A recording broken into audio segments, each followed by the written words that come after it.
Hi viewers, welcome to Bhaskar's area. ఈ రోజు ఉన్నటువంటి ముఖ్యమైన విద్య మరియు ఉద్యోగ సంబంధిత సమాచారంలోకి వెళ్తే, ఆంధ్రప్రదేశ్ రాష్ట్రంలో ఇప్పటికే ఏపీ టెట్ 2025 నోటిఫికేషన్ విడుదలయ్యి మరి అభ్యర్థులు దరఖాస్తు చేస్తున్న విషయం మనందరికి కూడా తెలిసిందే. మరి ఏపీ టెట్ 2025కు దరఖాస్తు చేసుకోవడానికి అక్టోబర్ 24 నుంచి నవంబర్ 23 వరకు సమయం అనేది ఇవ్వడం జరిగింది. మరి ఈ టెట్ కు అభ్యర్థులు దరఖాస్తు చేస్తూ ఉన్నారు.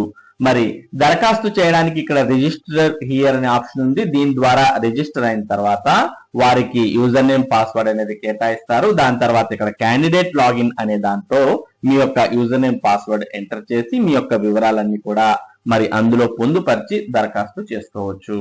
ఒక పక్క ఏపీ టెట్ కు సంబంధించిన దరఖాస్తు ప్రక్రియ కొనసాగుతున్నటువంటి ఈ నేపథ్యంలో మరో పక్క సీటెట్ నోటిఫికేషన్ కూడా విడుదలవడం జరిగింది. మరి సీటెట్ నోటిఫికేషన్ కు సంబంధించిన వివరాలు మనం ఇక్కడ చూస్తూ ఉన్నాం. సీటెట్ నోటిఫికేషన్ విడుదల ఫిబ్రవరి 8న 2 సెషన్లలో పరీక్ష. Central teacher eligibility test CTET ఈ ఏడాది డిసెంబర్ సెషన్ కు సంబంధించిన పరీక్షా తేదీని central board of secondary education CBSE అధికారికంగా ప్రకటించింది. సీటెట్ 21వ ఎడిషన్ నోటిఫికేషన్ త్వరలోనే విడుదల చేయనున్న సంగతి తెలిసిందే. తాజా ప్రకటన మేరకు దేశవ్యాప్తంగా సీటెట్ 2026ను వచ్చే ఏడాది ఫిబ్రవరి 8న ఆదివారం పేపర్ 1, 2 పరీక్షలను దేశవ్యాప్తంగా పలు పరీక్షా కేంద్రాల్లో ఒకటే రోజు 2 సెషన్లలో ఆఫ్లైన్ విధానంలో నిర్వహించనుంది. మొత్తం 20 భాషల్లో 132 నగరాల్లో సీటెట్ పరీక్ష నిర్వహించనున్నట్టు సిబిఎస్ఈ వెల్లడించింది. సీటెట్ లో వచ్చిన ర్యాంకులకు లైఫ్ టైం వ్యాలిడిటీ ఉంటుంది. ఈ ర్యాంక్ ఆధారంగా కేవీఎస్ అనగా కేంద్రీయ విద్యాలయ స్కూల్స్, ఎన్విఎస్ నవోదయ విద్యా స్కూల్స్ తదితర అనుబంధ కేంద్ర ప్రభుత్వ పాఠశాలల్లో 1 నుంచి 8వ తరగతుల్లో టీచర్లుగా పనిచేయడానికి అవకాశం పొందొచ్చు. సీటెట్ డిసెంబర్ 2025 నోటిఫికేషన్ ఆన్లైన్ దరఖాస్తు ప్రక్రియ త్వరలోనే అధికారిక వెబ్సైట్ లో అందుబాటులో ఉంచనున్నారు. అర్హత కలిగిన అభ్యర్థులకు national council for teacher education NCTE నిర్దేశించిన ప్రమాణాలకు అనుగుణంగా సీటెట్ పరీక్షను ఏడాదికి 2 సార్లు నిర్వహిస్తుంది. మొదటి సెషన్ జూలై, సెకండ్ సెషన్ డిసెంబర్లలో నిర్వహిస్తారు.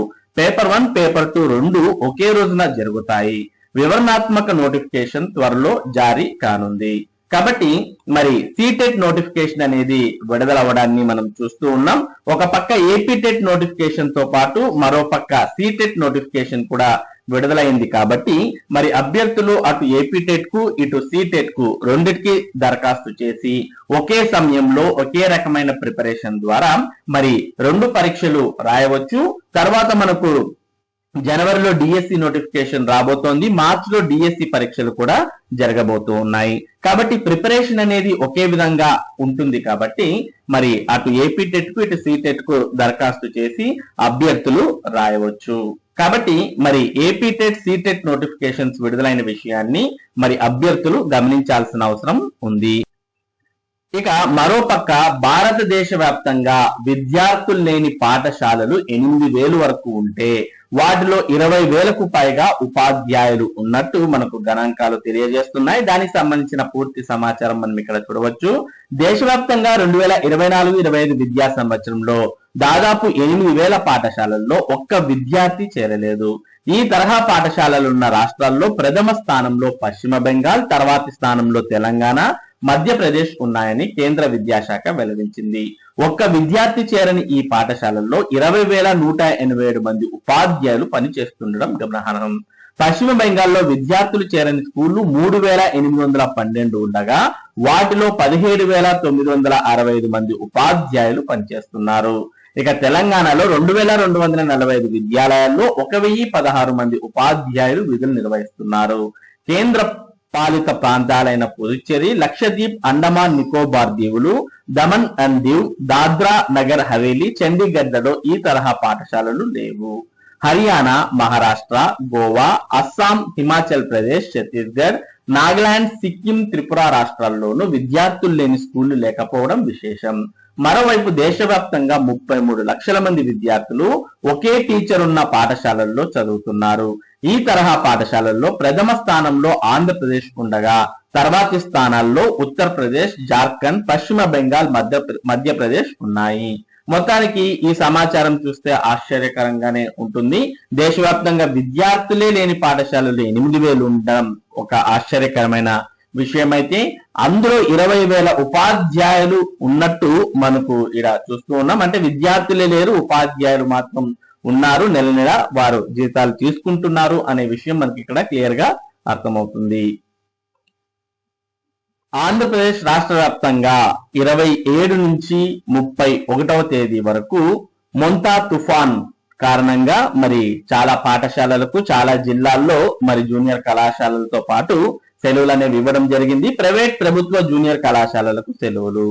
మొంతా తుఫాన్ నేపథ్యంలో పలు జిల్లాల్లోని ప్రైవేట్, ప్రభుత్వ జూనియర్ కళాశాలలకు ప్రభుత్వం సెలవులు ప్రకటించింది. అనకాపల్లి, కృష్ణా, ఎన్టీఆర్, గుంటూరు జిల్లాల్లోని కళాశాలలకు 27 నుంచి 29 వరకు, పశ్చిమ గోదావరి, ఏలూరు, బాపట్ల, వైఎస్ఆర్ కడప జిల్లాలకు 27 నుంచి 28 వరకు, కాకినాడ జిల్లాకు 27 నుంచి 31 వరకు, పల్నాడు జిల్లాకు 27వ తేదీ వరకు సెలవు ప్రకటించింది. మరోపక్క సచివాలయంలో పనిచేస్తున్నటువంటి ఉద్యోగులకు మాత్రం సెలవులు రద్దు చేయడం జరిగింది. ఈ తుఫాను కారణంగా అత్యవసర పరిస్థితి ఏర్పడే అవకాశాలు ఉన్నటువంటి నేపథ్యంలో ప్రభుత్వం సచివాలయాల్లో పనిచేస్తున్నటువంటి ఉద్యోగులకు సెలవులు రద్దు చేయడాన్ని చూస్తూ ఉన్నాం.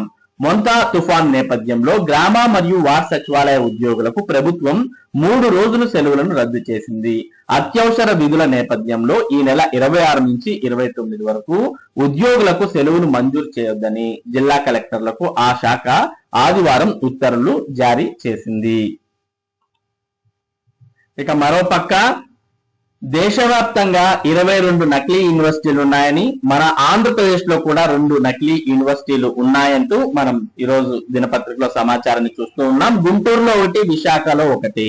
దేశవ్యాప్తంగా 22 నకిలీ యూనివర్సిటీలు జాబితా విడుదల చేసిన యూజీసీ. ఆంధ్రప్రదేశ్ లో 2 నకిలీ విశ్వవిద్యాలయాలు ఉన్నట్టు యూనివర్సిటీ గ్రాంట్స్ కమిషన్ యూజీసీ ప్రకటించింది. గుంటూరు కాకుమనూరు వారి తోటలోని Christ New Testament deemed university, Visakhapatnam NGOs కాలనీలోని Andhra Pradesh Bible open university of India నకిలీ విశ్వవిద్యాలయం తెలిపింది.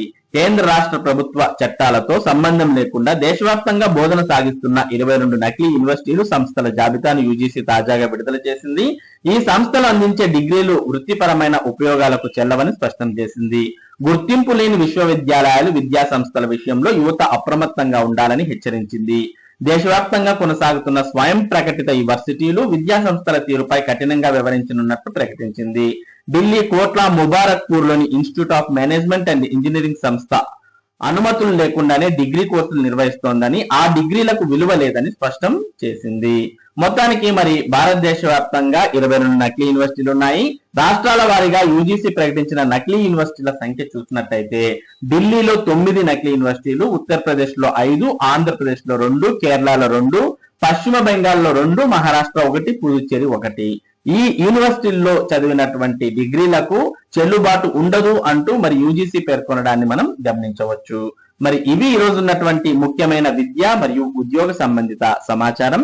ఇటువంటి ముఖ్యమైన సమాచారాన్ని భాస్కర్ సేరియా మీకు అందిస్తూ ఉంటుంది. మరి ఈ సమాచారం మీరు మిస్ కాకుండా పొందడానికి మన భాస్కర్ సేరియా యూట్యూబ్ ఛానల్ కు సబ్స్క్రైబ్ అవ్వండి. అలాగే ఈ వీడియోని లైక్ చేసి షేర్ చేయండి. Thank you for watching this video.